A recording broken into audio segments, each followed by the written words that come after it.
जुन एउटा मुक्कुमुलुङलाई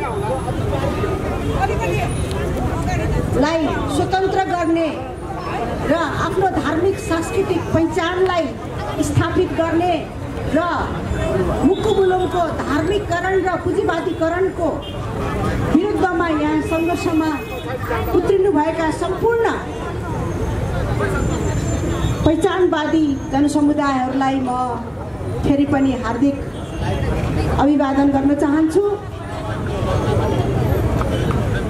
यो देशमा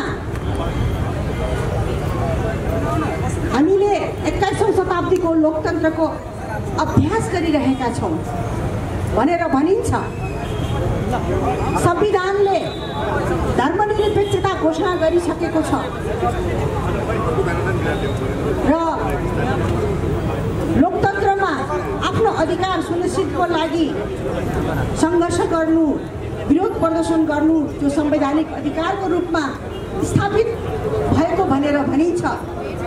तर हामीले व्यवहारमा हेऱ्यौँ भने के देखिन्छ भन्दाखेरि अहिले पनि यो देश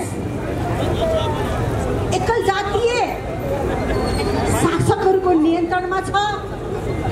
यहाँको जुन एउटा विविधता छ त्यो विविधतालाई अहिले पनि निषेध गर्ने, निस्तेज गर्ने र यहाँका 80% भन्दा पनि बढी मूलवासी जुन जनसमुदायहरू छन् उनीहरूलाई अहिले पनि आफ्नो धार्मिक, राजनीतिक, सामाजिक, सांस्कृतिक सम्पूर्ण अधिकारबाट वञ्चित गरेर एकल जातीय राज्यलाई फेरि पनि निरन्तरता दिने प्रक्रियामा यो राज्य सत्ता लागिरहेको छ भन्ने कुरा अहिले मुक्कुमुलुङमा जुन किसिमको आन्दोलन भइरहेको छ त्यसैले नै पुष्टि गरिसकेको छ।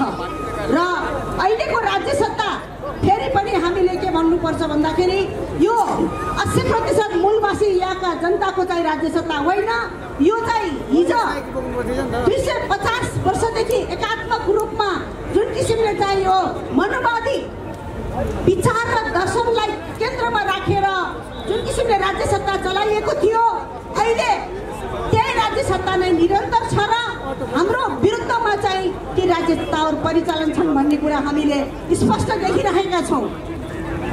हामीले यहाँ बुझ्नुपर्ने कुरा के हो भन्दाखेरि राज्य कहिले पनि यहाँका मूलवासीको हुन सक्दैन जबसम्म चाहिँ यहाँका मूलवासीहरू चाहिँ 80% भन्दा बढी राज्यको चाहिँ विभिन्न निकायहरूमा पुग्न सक्दैनन् र उनीहरूका धार्मिक, सामाजिक, सांस्कृतिक, राजनीतिक अधिकारलाई चाहिँ संरक्षण गर्ने, सम्वर्धन गर्ने राज्य सत्ता जबसम्म हुँदैन तबसम्म चाहिँ हामीले चाहे अरू रूपको परिवर्तन यो देशमा हामीले महसुस गर्न सक्दैनौँ। यो कुरामा चाहिँ हामी चाहिँ स्पष्ट हुनुपर्दछ। अहिले हामीले देशलाई चाहिँ सङ्घीय राष्ट्र भनेर हामीले भनेका छौँ, लोकतन्त्र यहाँको अभ्यास भइराखेको छ भनिराखेका छौँ, तर वास्तवमा चाहिँ यो सङ्घीय राष्ट्र नभइकन, यो गणतान्त्रिक राष्ट्र नभइकन यो एकल जाति नस्लवादी शासकहरूले अहिले पनि नियन्त्रणमा राखेको राज्य सत्ता हो। र मलाई खुसी लागिरहेको छ अहिले पहिचानवादी आन्दोलन एउटा धार्मिक सांस्कृतिक आन्दोलनको रूपमा अगाडि बढिरहेको छ र हामीले यहाँ बुझ्नुपर्ने कुरा के हो भन्दाखेरि चाहिँ राजनीतिक आन्दोलन त्यति बेला मात्रै सफल हुन्छ जब चाहिँ हामी चाहिँ एउटा किसिमको चाहिँ धार्मिक सांस्कृतिक आन्दोलनबाट हामी अगाडि बढ्छौँ र हामीले आफ्नो अस्तित्व, आफ्नो पहिचान, आफ्नो इतिहास, धर्म संस्कृतिलाई चाहिँ संरक्षण र जगडा गरेर हामी अगाडि बढ्न सक्यौँ भने मात्रै हामीले चाहिँ त्यसले चाहिँ एउटा समुदायमा एउटा भावनात्मक एकता स्थापित गर्न सक्दो रहेछ अनि बल्ल चाहिँ त्यसपछि चाहिँ राजनीतिक क्रान्ति अगाडि भएर सफलताको दिशातिर जाँदो रहेछ र हामीले चाहिँ एउटा आफू चाहिँ एउटा यो देशको चाहिँ एउटाको हिस्साको रूपमा, यो देशको नागरिकको रूपमा चाहिँ हामीले चाहिँ एउटा स्वतन्त्र नागरिकको रूपमा आफूलाई चाहिँ स्थापित गरेर हामी एउटा आत्मसम्मानपूर्वक बाँच्न सक्दो रहेछौँ। अहिले संहिता जुन किसिमले चाहिँ कमजोर भइरहेको छ, संहिताप्रति पहिचानवादीहरूको जुन किसिमको चाहिँ एउटा पकड हुनुपर्ने हो, पहिचानवादीहरूले जुन एउटा स्वामित्व लिनुपर्ने हो, त्यो स्वामित्व लिन नसक्नुको मूल कारण नै के हो भन्दाखेरि चाहिँ हाम्रो चाहिँ हामी धार्मिक सांस्कृतिक आन्दोलनबाट हामी अगाडि बढिरहेका छैनौँ। अहिले पनि यहाँका मूलवासीहरू, यहाँका शिल्पीहरू अधिकांश हिन्दू वर्ण व्यवस्थाबाट चाहिँ निर्देशित छन् र उनीहरू आदि हिन्दू छन् र आदि चाहिँ पहिचानवादी आफ्नो धर्म संस्कृतिसँग जोडिएका छन्। जबसम्म चाहिँ हामी 100% यो हिन्दू वर्ण व्यवस्था र यो जातिवादी मानसिकताबाट बाहिर आउन सक्दैनौँ र आफ्नो धार्मिक सांस्कृतिक एउटा पहिचानलाई चाहिँ हामीले संरक्षण गर्न सक्दैनौँ, तबसम्म चाहिँ हामी चाहिँ राजनीतिक रूपमा चाहिँ हामी अगाडि बढ्न सक्दैनौँ।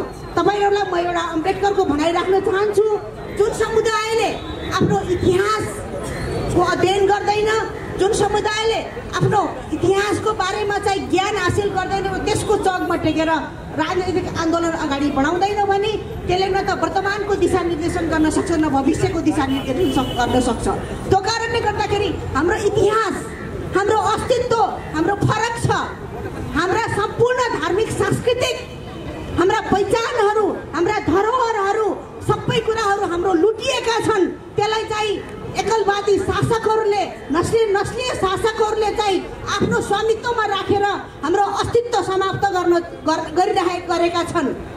एउटा कुरा हामीले एउटा कुरा बुझ्नुपर्ने के जरुरी छ भन्दाखेरि चाहिँ धार्मिक सांस्कृतिक उत्पीडन भनेको चाहिँ राजनीतिक रूपमा दीर्घकालीन रूपमा चाहिँ आफ्नो नियन्त्रणमा राख्ने चाहिँ एउटा माध्यम हो। त्यो कारणले गर्दाखेरि जबसम्म चाहिँ हामीले धार्मिक सांस्कृतिक उत्पीडनबाट हामी बाहिर आउन सक्दैनौँ, तबसम्म चाहिँ हामीले चाहिँ राजनीतिक रूपमा चाहिँ आफ्नो हैसियत बनाउन सक्दैनौँ। यहाँ चाहे तपाईँ शिल्पीको कुरा गर्नुहोस्, आज सुदूरपश्चिममा शिल्पी समुदायको आफ्नै भूगोल थियो, आफ्नै इतिहास थियो, आफ्नै परम्परा थियो, आफ्नै संस्कृति थियो। तर जब हिन्दूहरूको अतिक्रमण चाहिँ त्यहाँ भयो, त्यसपछि उनीहरूलाई विस्थापित गरेर त्यहाँका उनका आफ्ना कुलदेवी देवताहरू, उनका भूगोलहरू, उनीहरूको प्राकृतिक रूपमा चाहिँ जुन स्रोत साधनको परिचालन गरेका थिए ती सबै आफ्नो नियन्त्रणमा राखेर उनीहरूलाई नाङ्गो बनाइदिए।